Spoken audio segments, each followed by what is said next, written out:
Hi friends, আজি মই জবা ফুলৰ বিষয়ে আপোনালোকক ক'বলৈ লৈছো। জবা ফুল ইংৰাজীত হিবিস্কাছ বুলি কোৱা হয়। সাইন্টিফিক নেম হ'ল হিবিস্কাছ ৰোসা সাইনেন্সিছ।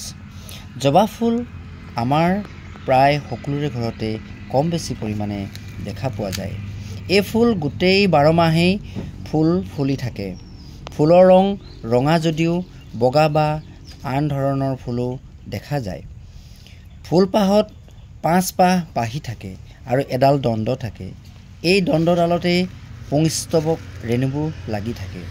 এই ৰেণুবোৰৰ পৰাই জবা ফুলৰ বংশবৃদ্ধি হয় যদিও বহু লোকে এই ফুলৰ ডালৰ পৰাই ডাল পচাই জবা গছ ডাঙৰ কৰে। এই ফুল আমাৰ স্বাস্থ্যৰ বহুতো ঔষধি গুণ আছে। হৃদযন্ত্ৰৰ নিয়মিত তেজ চলাচল লগতে আমাৰ শৰীৰৰ ওজন সঠিক কৰি ৰাখে। পুৱা খালী পেটত 3-4টা জবা ফুলৰ কলি নিয়মিতভাৱে খাই থাকিলে লিভাৰ সুস্থ হৈ থকাৰ উপৰি কেঞ্চাৰ বেমাৰ প্ৰতিষেধক হিচাপে কাম কৰে। জবা ফুলক চাহ হিচাপে প্ৰতিদিনে খাব পাৰিলে নিম্ন ৰক্তচাপৰ পৰা উপশম পাব পাৰি।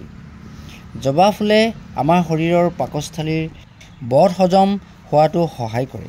জবা ফুল সেৱনে আমাৰ ছালৰ মসৃণতা দূৰ কৰাৰ লগতে ব্লাড সুগাৰ ৰেগুলেশ্যনছ কণ্ট্ৰোল কৰি ৰাখে।